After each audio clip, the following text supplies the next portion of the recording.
It's Monday, January 22nd, and this is your coffee break on the HAN Network. I'm Kate Czaplinski with the latest local news, including 4 Milford home invasion suspects captured and much more. Frank Granito has your forecast, and later on a Nutmeg Sports update, and Donald Lang will join us later to take a look back on this day in history. But first, in Darien, a single car accident occurred on West Avenue late Sunday afternoon. Now, the car hit several poles and a tree, landing on its side.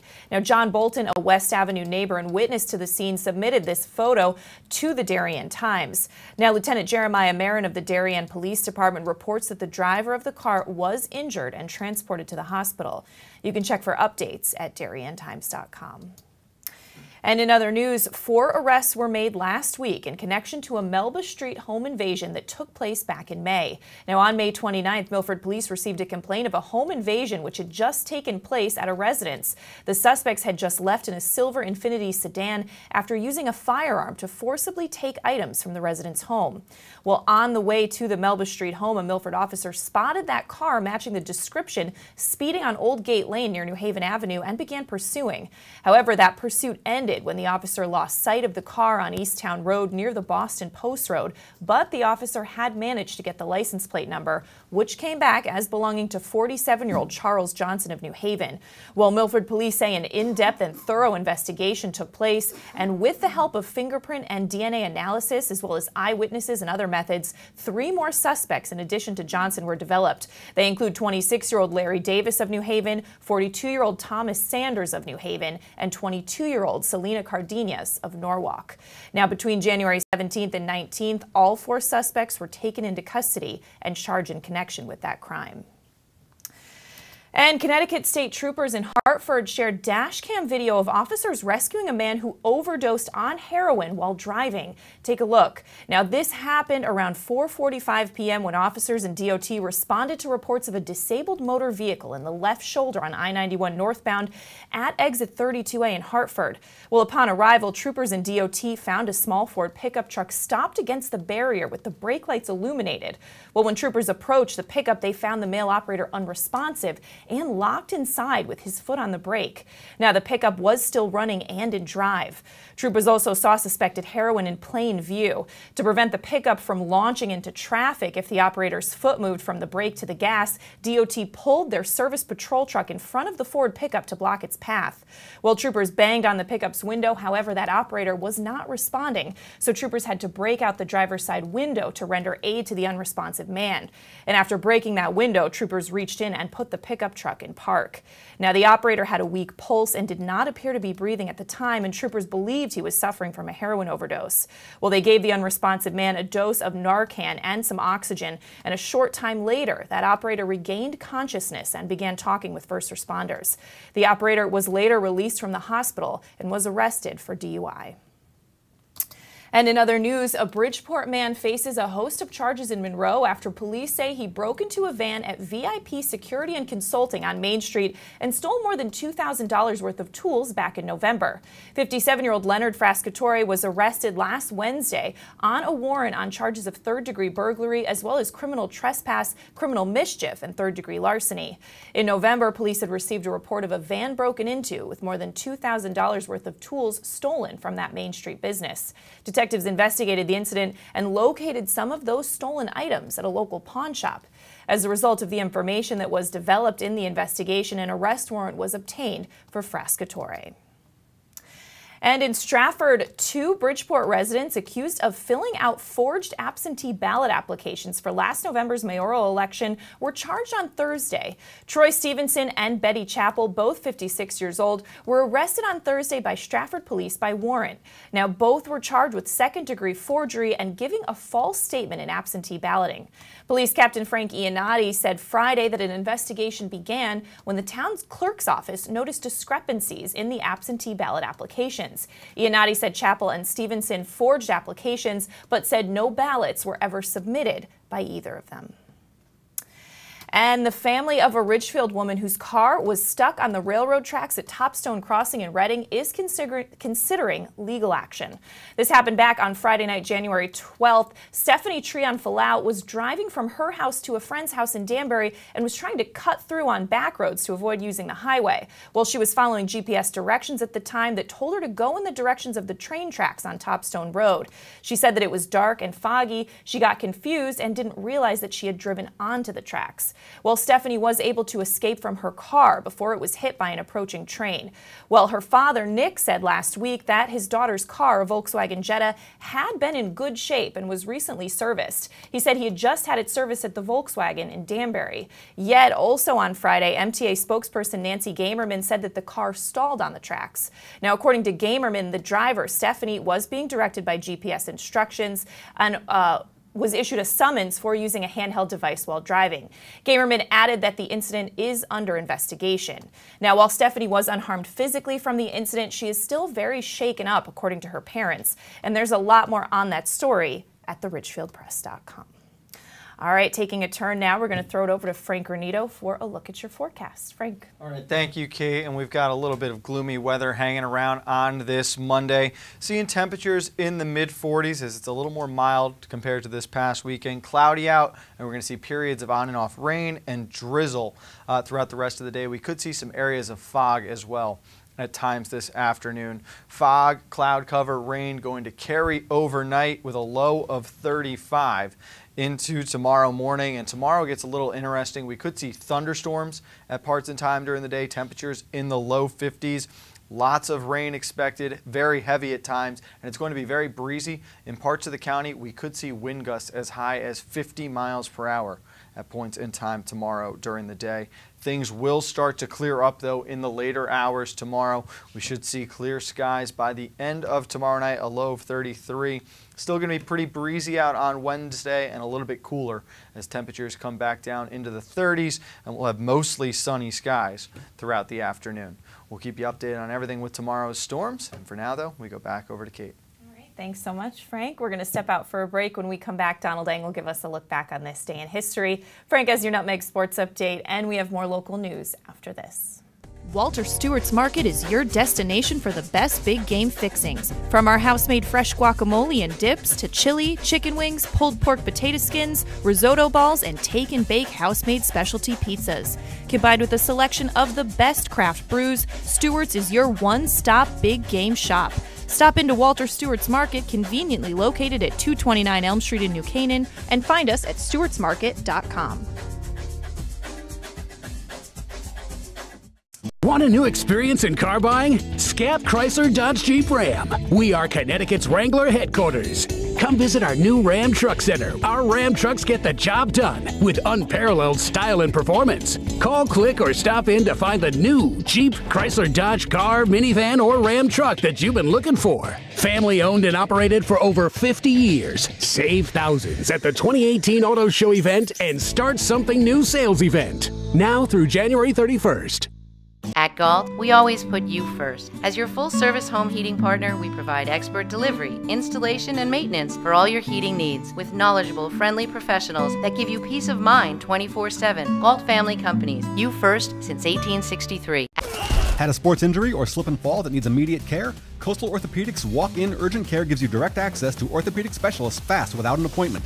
Biking, golf, tennis, soccer, whatever the sports injury is, sprain or fracture, Coastal Orthopedics Walk-In Urgent Care can help. Open 7 days a week now at 3 locations. The iPark Building at 761 Main Avenue, Norwalk, 36 Old Kings Highway South in Darien, or in the Westport Medical Center at 323 Riverside Avenue, Westport. Go to coastalorthoct.com. Like them on Facebook. Walter Stewart's Market is your destination for the best.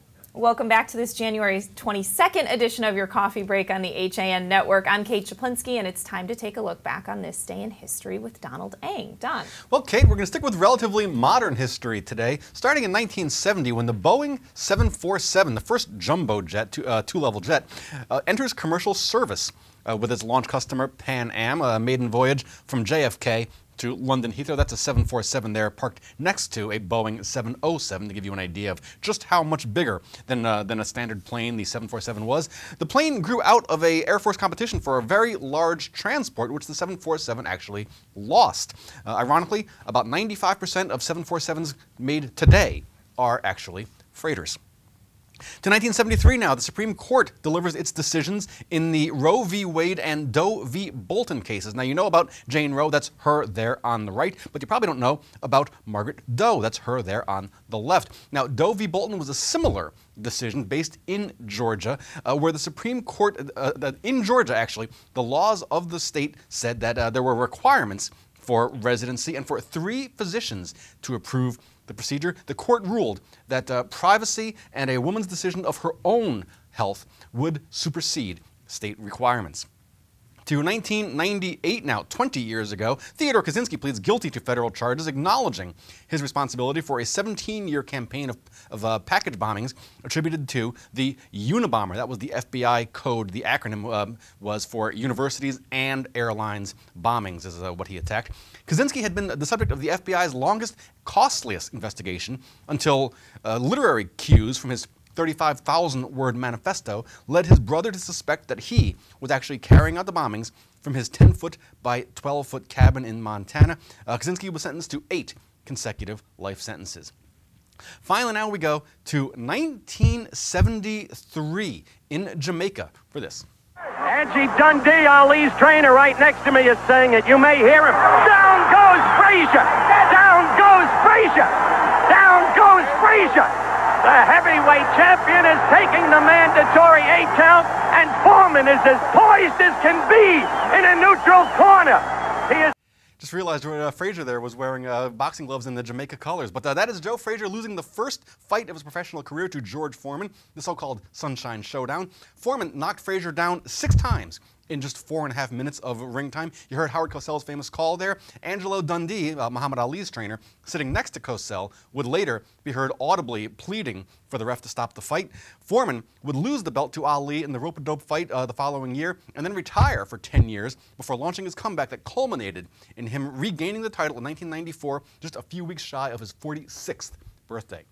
That is your look back in history for today, January 22nd, and I'm Don Lang. All right, thanks so much, Don. Well, in other local news, the Connecticut Post reports that a family visiting Connecticut's Beardsley Zoo in Bridgeport got a bit of a scare Sunday afternoon when their little girl was bitten on the finger by a red-rumped Ayuti. Now, zoo spokesman Lisa Clare said a red-rumped Ayuti is a small South American rodent that is about the size of a large guinea pig and looks similar to a squirrel. Now, the animal, she said, is housed in an enclosure that consists of plexiglass panels. Clare said the child, who she estimated was toddler-aged, must have found a gap between 2 of the plexiglass panels and stuck her finger into the enclosure. Now, the spokesman said that they will be looking at that enclosure to make sure it is fully sealed. Now, though the bite was not serious, Clare said the child's mother did opt to take her to a nearby hospital for evaluation and treatment. And in other news, the Connecticut Department of Public Health is urging everyone to get their flu shot. DPH reports that this year's flu virus has thus far been particularly severe among people aged 65 and older, with that age group accounting for 70% of all patients who have been hospitalized with influenza. In addition, DPH reports that a steep increase in the number of Connecticut residents who have been hospitalized with influenza over the past 5 weeks. Now, if the duration of this flu season is similar to the past 2 flu seasons, Connecticut may be 4 to 6 weeks away from peak influenza activity, which usually occurs in mid-February. Now, the CDC, of course, recommends trying to avoid close contact with sick people, and while sick, limit contact with others as much as possible to keep from infecting them. If you are sick with the flu-like illness, stay home for at least 24 hours after your fever is gone, except to get medical care or for other necessities. You can get a lot more information at any of our HAN Network news sites. And the New Canaan public and local government officials are invited to attend a public forum about the Freedom of Information Act and its practical realities for local citizens and government in New Canaan. Now, this forum is going to be January 23rd at 7 p.m. in New Canaan Town Hall. The Darien community is also being invited to participate. Now, some of the questions that will be answered include what government information is available to the public. Are town commissioners allowed to talk about town business outside of a public meeting? And if yes, under what circumstances? As well as, are there any limits to what a member of the public can request of its government? Now, Tom Hennick from the Connecticut Freedom of Information Commission will be a principal speaker. Local attorneys, state elected officials are also expected to attend. That event is sponsored by HAN's New Canaan Advertiser and the town of New Canaan. And Milford residents heard conceptual plans for a downtown Milford Thursday night that might include a new building where the corner convenience building is located, a large structure that incorporates retail space, apartments, and a parking garage. Well, BL Companies of Meriden, an architecture and engineering firm presenting the information, also talked about building townhouses on Railroad Avenue where new commuter parking spaces were recently created, as well as sprucing up the downtown area around the railroad station to create a transit-oriented development, or TOD, which focuses on a walkable community.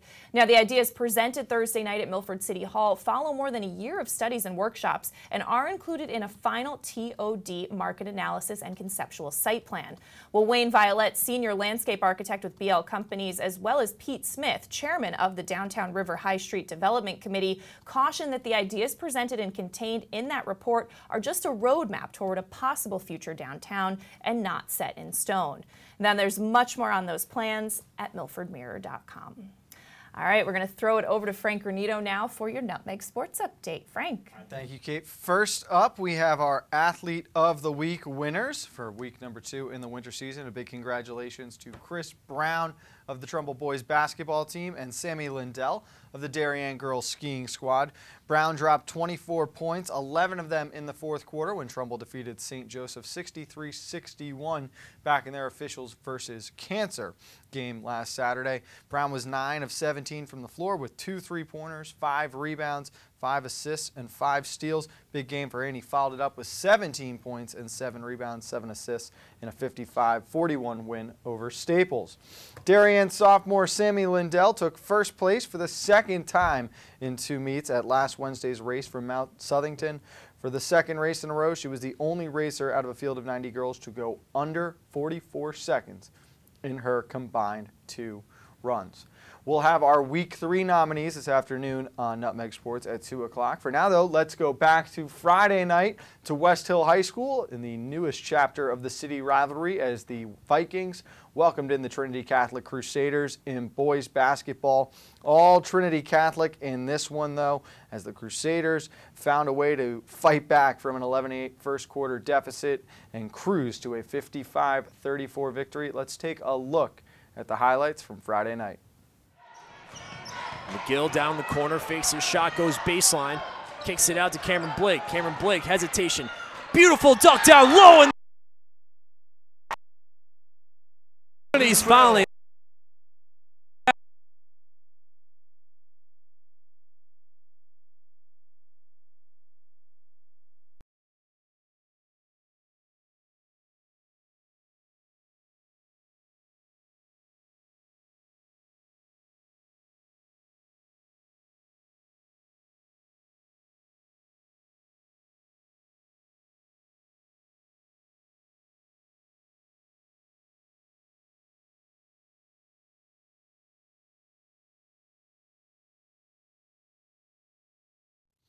All right, a little technical difficulty there. We'll have those highlights on Nutmeg Sports this afternoon, along with Thursday night's game of the week between Wilton and Fairfield Ward.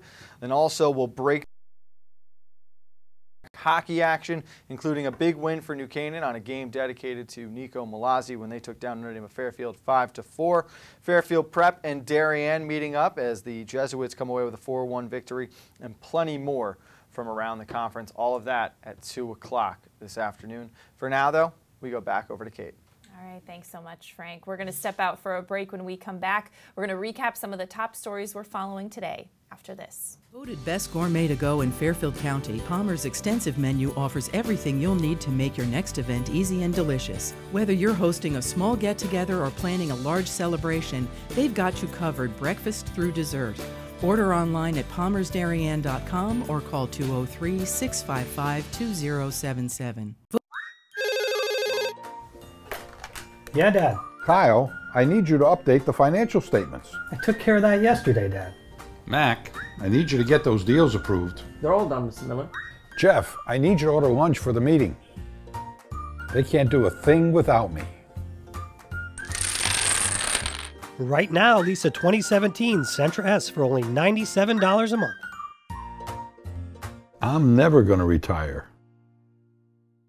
UK Gourmet is the largest specialty grocer in the area, featuring food from England, Ireland, Scotland, and Wales. Over 80 teas to choose from and a brilliant assortment of biscuits to go with them. Over 70 cheeses from grass-fed cows, which makes a smashing difference in taste. The creamiest chocolate you'll ever taste using no artificial colors or preservatives. So say hooray for UK Gourmet, 78 Stony Hill Road in Bethel, or visit ukgourmet.us.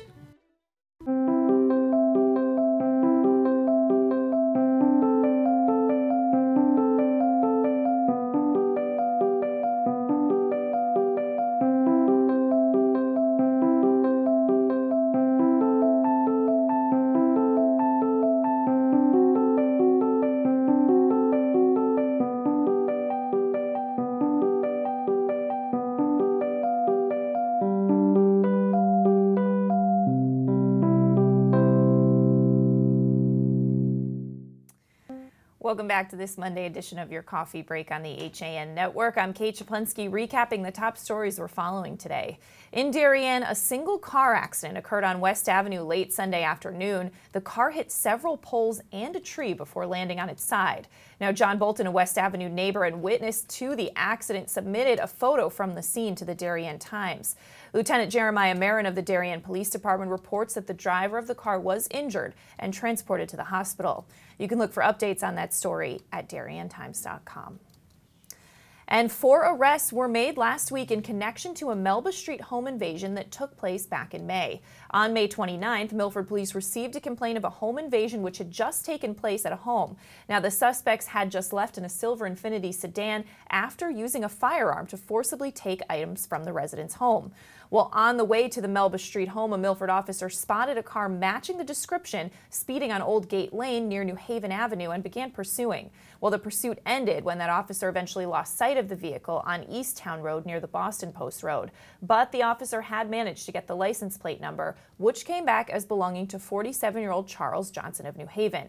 Well, Milford police say an in-depth, thorough investigation took place, and with the help of fingerprint and DNA analysis, eyewitnesses, and some other methods, 3 other suspects were found. In addition to Johnson, 26-year-old Larry Davis of New Haven, 42-year-old Thomas Sanders of New Haven, and 22-year-old Selena Cardenas of Norwalk were arrested.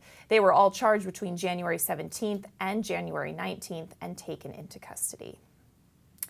And in other news, Connecticut state troopers in Hartford shared dash cam video of officers rescuing a man who overdosed on heroin while driving. Take a look.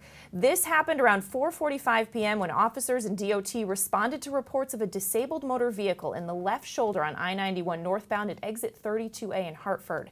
Now, upon arrival, troopers and DOT found a small Ford pickup truck stopped against the barrier with the brake lights illuminated.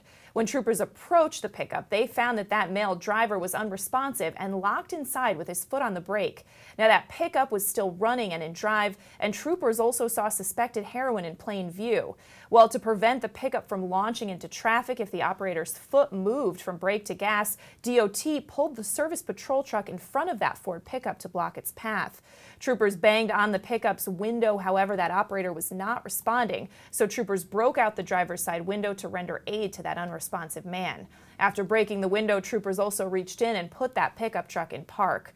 While the operator had a weak pulse and did not appear to be breathing at the time, troopers believed he was suffering from a heroin overdose. Well, troopers did give that unresponsive driver a dosage of Narcan and oxygen, and a short time later, the operator regained consciousness and began talking with first responders.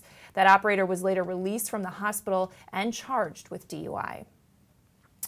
And in other news, a Bridgeport man faces a host of charges in Monroe after police say he broke into a van at VIP Security and Consulting on Main Street and stole more than $2,000 worth of tools back in November. 57-year-old Leonard Frascatore was arrested last Wednesday on a warrant on charges of third-degree burglary, criminal trespass, third-degree criminal mischief, and third-degree larceny. In November, police received a report of a van broken into with more than $2,000 worth of tools stolen from that Main Street business. Well, detectives detectives investigated the incident and found some of those stolen items at a local pawn shop. As a result of the information that was developed in that investigation, an arrest warrant was obtained for Frascatore. And in Stratford, 2 Bridgeport residents accused of filling out forged absentee ballot applications for last November's mayoral election were charged on Thursday. Troy Stevenson and Betty Chappell, both 56 years old, were arrested on Thursday by Stratford police by warrant. Now, both were charged with second-degree forgery and giving a false statement in absentee balloting. Police Captain Frank Iannotti said Friday that an investigation began when the Stratford Town Clerk's office noticed discrepancies in absentee ballot applications. Chappell and Stevenson forged the applications, according to Iannotti, but no ballots were ever submitted by either of them. All right, let's throw it back over to Frank Granito now for one final look at your forecast. Frank. All right, thank you again, Kate. We're starting to see a couple of gloomy days here as we get ready for the big storms tomorrow. Mostly cloudy throughout this afternoon. You'll see periods of rain and drizzle, possibly some area of fogs as well before the late evening. A high of 45 today as it's a little more mild compared to what we've seen the past few days. That fog and rain will carry on overnight, a low of 35. Heading into tomorrow morning, and Tuesday is going to be a tough one. Could see thunderstorms at points in time during the day, on and off periods of rain, heavier at times through the afternoon, and it's going to be very breezy out. You could see gusts as high as 50 miles per hour in parts of the county. By tomorrow night, though, late evening and through the early hours, it should start to clear up a little bit and cool down as well. 52 during the day, 33 overnight. Should be mostly sunny on Wednesday, but a little bit cooler again. Temperatures in those 30-degree range, and it'll still be a little breezy out with gusts around 20 miles per hour. That'll do it for this weather update. I'm back at 2 o'clock with Kevin Coleman for your Nutmeg Sports. For now, though, we go back over to Kate. All right, thanks so much, Frank. We're going to wrap things up here on your coffee break. Of course, Nutmeg Sports coming up at 2, and we'll see you tomorrow with the latest local news and more. Have a great day.